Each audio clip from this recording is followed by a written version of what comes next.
Hello students, नमस्कार। मैं कुलदीप बड़ौदा, गुड्डा पब्लिक सीनियर सेकेंडरी स्कूल गुड्डा गोरजी की ऑनलाइन क्लास में पिछले पार्ट में मैंने आपको भारतीय कृषि के इतिहास में बताया था। अब और चलते हैं आगे कि भारतीय कृषि के इतिहास में और क्या नई बातें आती हैं।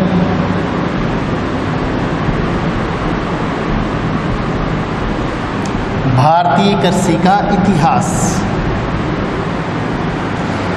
देखो, भारतीय कृषि की अपन बात करें तो पीछे तो मैंने आपको बहुत पुरानी बातें बताई थी। अब अपन भारत में कृषि का चहुमुखी विकास हो, उसके लिए क्या क्या संस्थाएं तैयार की गई, किन किन योजनाओं का निर्माण किया गया, ये बात कर रहे हैं पर 19वीं शताब्दी की, 1900 साल की मतलब, ठीक है। अब भारत में कृषि के चहुमुखी विकास के लिए सबसे पहले मतलब किसान को खेती से ज़्यादा आय हो, उसके लिए क्या किया गया। भारत में सबसे पहले सन 1904 में भारतीय कृषि बोर्ड की स्थापना की गई। भारतीय कृषि बोर्ड की स्थापना की गई। क्यों की गई? ताकि अपने देश में कृषि का चहुमुखी विकास हो, खेती से किसान को ज़्यादा से ज़्यादा फायदा हो, उसके लिए भारतीय कृषि बोर्ड की स्थापना की गई, जिसमें मतलब नए नए कृषि विशेषज्ञ बैठेंगे और वो खेती के नए नए तौर तरीके बताएंगे, ठीक है। उसके लिए भारतीय कृषि बोर्ड की स्थापना की गई। उसके बाद 1904 के बाद सन 1905 में और दूसरी संस्था का निर्माण किया गया। सन 1905 में बिहार में एक नदी है, गंडक नदी। गंडक नदी के किनारे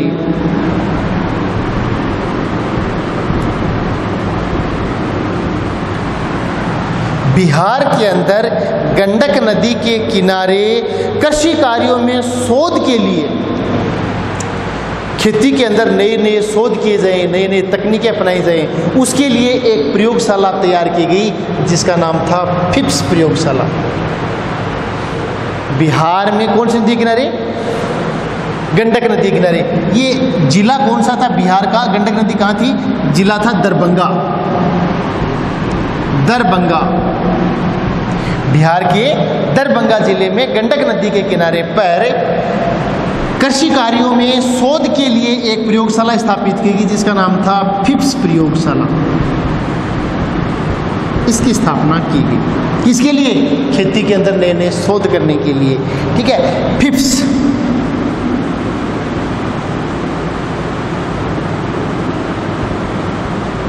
प्रयोगशाला की स्थापना की गई।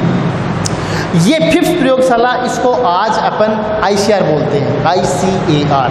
तो सबसे पहले इसकी फिफ्थ प्रयोगशाला की स्थापना कहाँ हुई थी? इंपॉर्टेंट क्वेश्चन है। सन 1905 में बिहार के दरभंगा जिले में गंडक नदी के किनारे इसकी स्थापना की गई थी। इसका नाम फिर सन 1911 के अंदर इसका नाम चेंज कर दिया था। इसका नाम इंपीरियल इंस्टीट्यूट ऑफ एग्रीकल्चर रखा गया था। इंपीरियल इंस्टीट्यूट ऑफ एग्रीकल्चर इसका नाम कर दिया गया था। अब क्या हुआ 1905 के बाद? बात है लगभग 7 नवंबर 1936 की। 7 नवंबर 1936 को क्या हुआ? एक बहुत ही विनाशकारी घटना हुई। 7 नवंबर 1936 को क्या घटना घटित हुई कि ये जो गंडक नदी थी इसमें बहुत तेज बाढ़ आ गई और इसके किनारे पर ही ये फिफ्थ प्रयोगशाला बनी हुई थी। बाढ़ तेज होने के कारण से ये फिफ्थ प्रयोगशाला जो है वो तहस नहस हो गई, ठीक है। कब? 7 नवंबर 1936 36 को ये जो प्रयोगशाला थी ये तहस नहस हो गई। तहस नहस होने के कारण से इस 5th प्रयोगशाला को फिर कहाँ स्थानांतरित किया गया? दिल्ली स्थानांतरित कर दिया गया। फिर इसको दिल्ली ले आया गया। दिल्ली में इसकी स्थापना कब हुई? दिल्ली में इसकी स्थापना हुई सन 1929 को। सन 1929 को इस 5th प्रयोगशाला की स्थापना दिल्ली में हो गई और इसका नाम क्या कर दिया गया? ICAR कर दिया गया, जिसका फुल फॉर्म है Indian council of agriculture research. Indian council of agriculture research, Hindi में बोलते हैं इसको भारतीय कृषि अनुसंधान परिषद। भारतीय कृषि अनुसंधान परिषद इसका नाम कर दिया गया, जो आज भी इसी नाम से जानी जाती है। इसी के अंदर कृषि से संबंधित नई नई तकनीकें, नए नए शोध, नए नए तरीके तैयार किए जाते हैं। कृषि विशेषज्ञ यहाँ पर बैठते हैं जो विभिन्न समाचार माध्यमों के द्वारा और किसानों तक नई नई तकनीकें भेजने का कार्य करते हैं। इसके बाद बात करें अपन कि ये जो कृषि विज्ञान है इसके अंदर सारी जो कार्य हैं वो इसी के अंतर्गत किए जाते हैं। ये तो थी अपनी भारतीय कृषि की बातें। अब बात आती है तो फिर इस कृषि विज्ञान की क्या अकेली है या इसकी कोई शाखा भी है? हाँ, तो ये विद्यार्थियों एक इम्पोर्टेंट चीज़ है। अपनी जो कृषि विज्ञान है इसकी बहुत सारी शाखाएं हैं, अनगिनत शाखाएं कृषि विज्ञान की हैं, जिसके मैं आपको नाम बताता हूँ।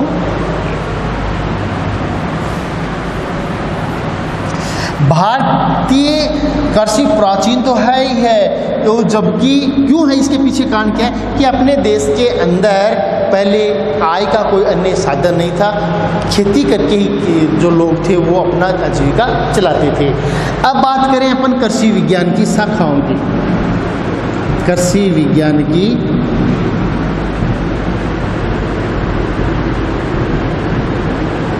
शाखाएं, तो देखो कृषि विज्ञान की कोई एक शाखा नहीं है, कोई 2 शाखा नहीं है, कोई 5 नहीं है, अनेकों शाखाएं हैं। केवल इनके मैं नाम बोलता हूँ आपको।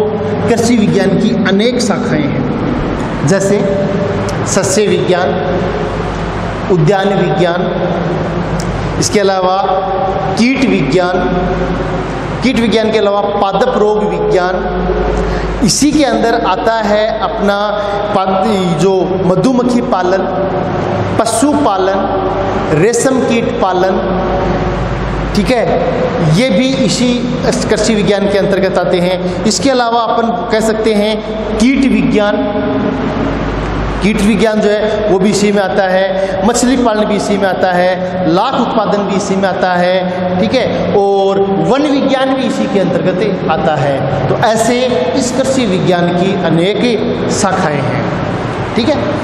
शाखाओं के बाद में बात करें कि इसके क्षेत्र कौन कौन से हैं।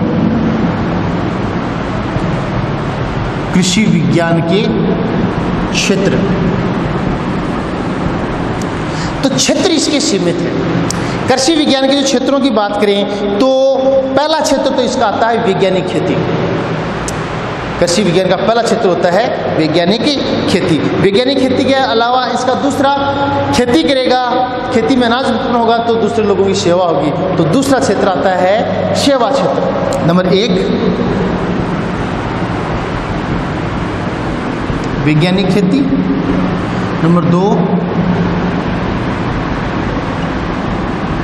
सेवा क्षेत्र। और सेवा क्षेत्र के अलावा अपन बात करें और कौन कौन से क्षेत्र हैं, तो कृषि अनुसंधान, कृषि उपज,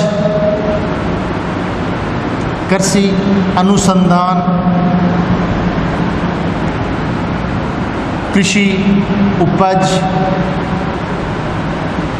ये भी इसी के अंतर्गत आते हैं, ठीक है। तो ये इसके क्षेत्र हो गए। इसी के अलावा सेवा अनुसंधान हो गया, उपज हो गई, उपज हो गई तो इसका मतलब वो उपज बाहर बाजार में जाएगी और उससे उद्योग स्थापित हो जाएंगे। तो अगला जो पांचवा जो इसका क्षेत्र आता है वो पूरे कह सकते हैं कृषि उद्योग, कृषि से संबंधित उद्योग, ये इसके क्षेत्र होते हैं। इन क्षेत्रों में कृषि विज्ञान है वो ज़्यादा काम आती है। कौन से? वैज्ञानिक खेती में, सेवा क्षेत्र में, कृषि अनुसंधान में, कृषि उपज में और कृषि उद्योग में। तो ये थी इसकी शाखाएं और इसके क्षेत्र। आज इतना ही। Thank you. Have a nice day.